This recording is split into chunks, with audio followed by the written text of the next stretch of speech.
안녕하세요. 재테크농부입니다. 오늘도 현재 시장을 분석함으로써 앞으로 어떻게 대응해야 할지 알아보고 주요 종목들에 대한 호재와 악재들을 분석함으로써 어떻게 투자해야 할지 알아보겠습니다. 그럼 바로 시작하겠습니다. 구독과 좋아요 부탁드립니다. 해당 영상은 개인적인 의견일 뿐 참고만 부탁드립니다. 어제 시장은 롤러코스터 장이었습니다. 보시다시피 장 초반에 상승하다 중간에 다시 떨어지고 다시 상승하는 등 변동성이 컸습니다. 조 바이든 미국 대통령은 이날 오미크론 변이 등에 대한 대응 전략 발표에서 기업들에 대한 백신 접종을 재차 요구했고 입국 승객들을 출발 24시간 이내에 검사를 받도록 규정을 강화했습니다. 봉쇄로 돌아가기보다는 재개를 유지하는 데 초점을 맞췄습니다. 이 뉴스로 인해 어제 위드 코로나 관련주들이 급등했습니다. 투자자들은 오미크론 변이 사항에 주시하고 있습니다. 미국에서는 확진자가 추가로 나와서 총 3명이 됐습니다. 뉴스를 보면 미국도 추가 확진자가 나왔는데 예전 같으면 주가가 하락했을 텐데 상승한 것으로 봐서는 이제 시장은 변이 바이러스에 큰 반응을 하지 않는 듯합니다. 하지만 아직 변이 바이러스에 대한 정보가 많이 없기 때문에 곧 나올 변이 바이러스 정보에 따라 시장이 또 움직일 수 있다는 점은 참고하셔야 할 듯합니다. 그저께 미국 첫 확진자로 인한 시장 급락은 시장이 너무 민감하게 반응한 듯합니다. 미국에 확진자가 생길 것이라는 것은 누구나 알 수 있는 예측이었는데 생각보다 큰 하락이 왔습니다. 공포지수를 보면 변동성 지수 빅스는 어제 10%가량 빠졌지만 아직 생각보다 높은 값을 유지하고 있습니다. 9월 조정장보다도 높습니다. 하지만 피어앤그리드 수치는 거의 9월 조정장만큼 내려갔습니다. 코로나 이후 공포지수가 가장 많이 떨어진 것 같습니다. 전에도 한번 말씀드린 적이 있는데 이 공포지수가 어느 값 아래로 떨어지면 매수하는 것도 나쁘지 않은 방법이라고 소개해드린 적이 있습니다.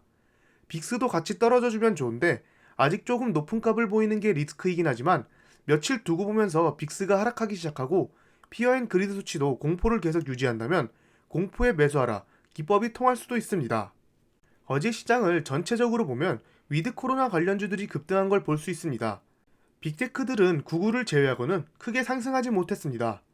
아무래도 최근 하락장에서 잘 버텼기 때문에 시장이 상승을 시작하자 그동안에 상승하지 못한 종목들에게 자금이 몰린 듯합니다. 즉 안전자산처럼 된 것이죠. 시장이 하락할 때는 빅테크에 돈이 몰렸다가 시장이 상승하면 빅테크에 있는 돈을 빼고 많이 떨어진 주식들을 사는 것입니다. 이러한 움직임은 제가 조정장 때마다 계속 보는 패턴인데요. 추후 조정장을 대비하여 이러한 움직임을 참고할 필요가 있습니다. 조정장이 올 때 어떻게 투자해야 하는지 알려주기 때문이죠. 오펙은 이날 장관회의에서 내년 1월에도 석유 생산량을 하루 40만 배럴 증사하는 기존 방침을 유지하기로 했습니다. 다만 현재 시장 상황이 바뀌면 즉각 조정할 것이라며 여지를 남겼습니다. 딱히 증산량을 줄이지 않았지만 미국도 봉쇄령을 하지 않고 유지하면서 위드 코로나를 하려고 하니 경제 활성화의 신호로 받아들여 정유주들도 같이 오른 듯합니다. 특히 어제 다우는 보잉이 이끌었다고 할 수 있습니다. 중국에서 보잉 737 맥스 운항이 재개되면서 보잉 주가가 7%가량 올랐습니다. 물론 오미크론 전보다 상승하지는 않았지만 상당히 크게 상승했습니다. 제가 10월쯤인가 보잉 관련 뉴스를 전해드리면서 중국에서 보잉 737 맥스가 곧 승인이 날 것이며 베이징 올림픽 전에는 될 것이다 라고 했는데 잘 승인이 돼서 다행입니다. 거기다가 바이든이 봉쇄가 아닌 현재 상황을 유지하는 방향으로 정책을 발표해서 항공주 델타항공이 9% 가까이 급등했습니다. 그래도 아직 더 상승해야 오미크론 전 주가로 돌아가겠네요. 또한 어제 우버에 대해 UBS가 타겟 주가를 80달러까지 올렸습니다. 지금보다 무려 2배 이상 상승 가능한 타겟 주가입니다. 우버를 최고의 선택으로 선정하면서 주가가 2배 이상 오를 것으로 전망했습니다. 운송 부분의 이익 증가와 배달 사업 확장으로 재평가받을 것이라고 밝혔습니다. 그리고 위드 코로나와 관련이 깊은 디즈니도 3.5%가량 올랐으나 아직 갈 길이 멀어 보이네요. 어제 드디어 핀테크 관련주들이 상승했습니다. 마스터카드, 비자뿐만 아니라 페이팔도 4% 가까이 상승했습니다. 아무래도 봉쇄를 안 하니 기업들의 매출이 늘 것으로 보이고 소비자들도 소비를 더할 것으로 예측돼서 급등한 듯합니다. 또한 연말에 많은 소비가 예상되는 것도 좋은 호재입니다. 하지만 스퀘어는 오히려 하락했는데요. 스퀘어가 사명을 바꾸며 블록체인에 올인한 듯합니다. 최근에 트위터 CEO 자리를 사임한 잭 도시가 집중하게 될 기업이 바로 스퀘어입니다. 스퀘어는 오늘 10일부터 블록으로 사명을 바꾼다고 밝혔습니다.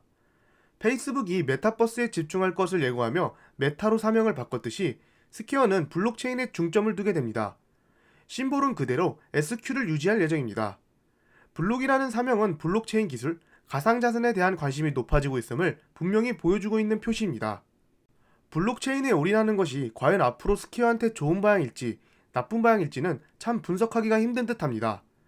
블록체인 기술과 비트코인에 대한 좋은 미래가 예상되면 스퀘어는 충분히 좋은 투자처일 듯합니다. 어제 빅테크들한테 좋은 소식들이 있었는데요. 딱 봐도 구글이 올라간 게 보이니 구글한테 좋은 소식이 있는 듯합니다. 그러면 바로 알아보겠습니다. UBS가 구글의 목표가를 크게 상향했습니다. 3,190달러에서 3,925달러로 수요일 종가보다 40%를 높였습니다.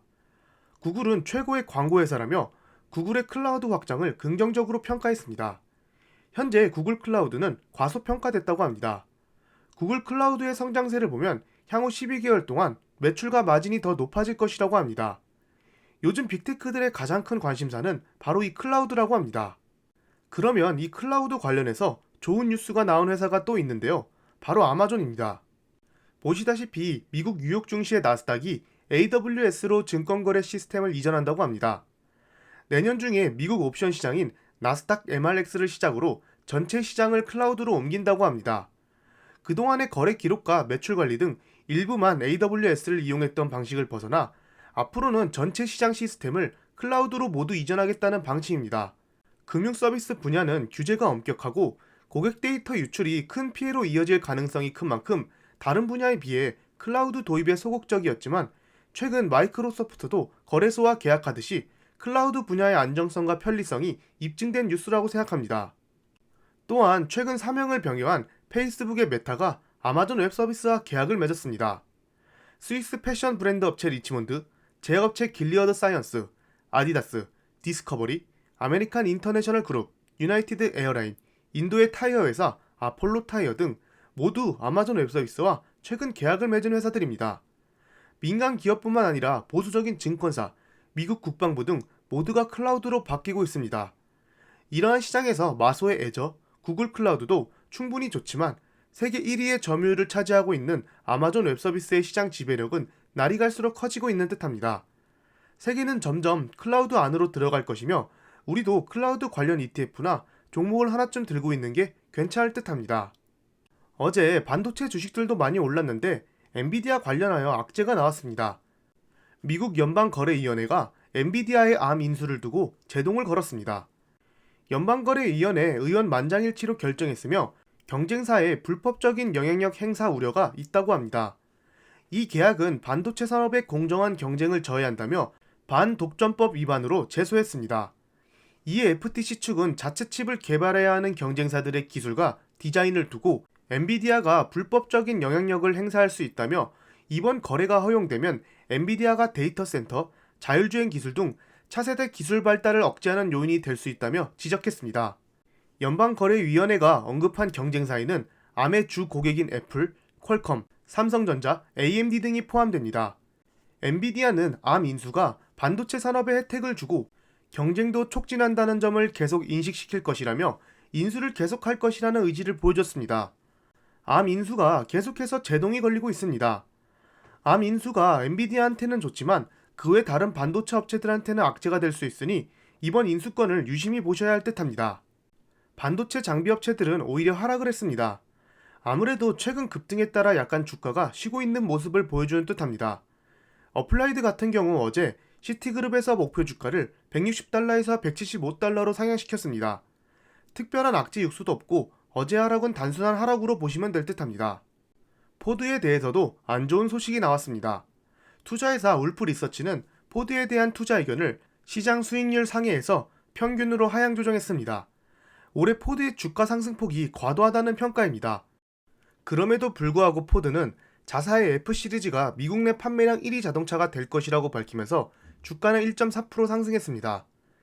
워런 버핏이 투자한 기업으로 클라우드 기반 데이터 기업 스노우플레이크를 한번 봐보겠습니다. 스노우플레이크는 3분기에 좋은 실적을 발표했고 내년 실적 전망도 시장 예상보다 높게 잡으면서 그동안의 주가 하락을 만회하는 모습을 보였습니다. 그리고 중국 주식은 투자를 조심해야 할 듯합니다. 제가 볼 때 알리바바, 핀듀오듀오, 텐센트, 바이드 등 분명히 좋은 중국 기업들이 많습니다. 실적도 잘 나오고 있습니다. 하지만 이렇게 기업의 가치를 한 국가가 강제로 깎아내리고 있습니다. 앞으로 미국에 상장된 중국 주식이 어떻게 될지는 모르지만 폭등한다고 해도 이런 상황이 다시 찾아올 수 있기에 저는 중국 주식을 따로 하고 있지 않습니다. 지금 나스닥은 하루 내리고 하루 오르고 굉장히 변동성이 큰 시장입니다. 이런 시장에서는 관망이 제일 좋을 수도 있으나 우량하고 성장성이 좋은 주식들은 악재 없이 떨어질 때 조금씩 주우면 그래도 괜찮지 않을까 생각됩니다. 보시다시피 나스닥은 우상향이니까요. 성장주들이나 적자 기업들은 정말 확실한 분석 후 3, 4년 이상 가져간다는 생각으로 소량씩 매수하셔야 합니다. 어쨌든 계속해서 저도 시장을 모니터링하고 있고 여러가지 소식들을 분석해서 공유해 드릴 테니 다같이 이번 위기도 잘 헤쳐나갔으면 좋겠습니다. 그리고 이런 조정은 1년에 몇 번이고 찾아오기 때문에 일정한 현금을 가지고 있는 것은 좋은 투자 방법인 듯합니다. 선물 시장은 일단 좋아 보이는데 이 기운을 오늘 끝날 때까지 끝까지 가져갔으면 좋겠습니다. 즐거운 금요일 보내세요. 절대 투자 추천 의견이 아닌 개인적인 의견이니 참고만 부탁드립니다. 지금까지 제 영상을 봐주셔서 감사합니다. 구독과 좋아요 부탁드립니다.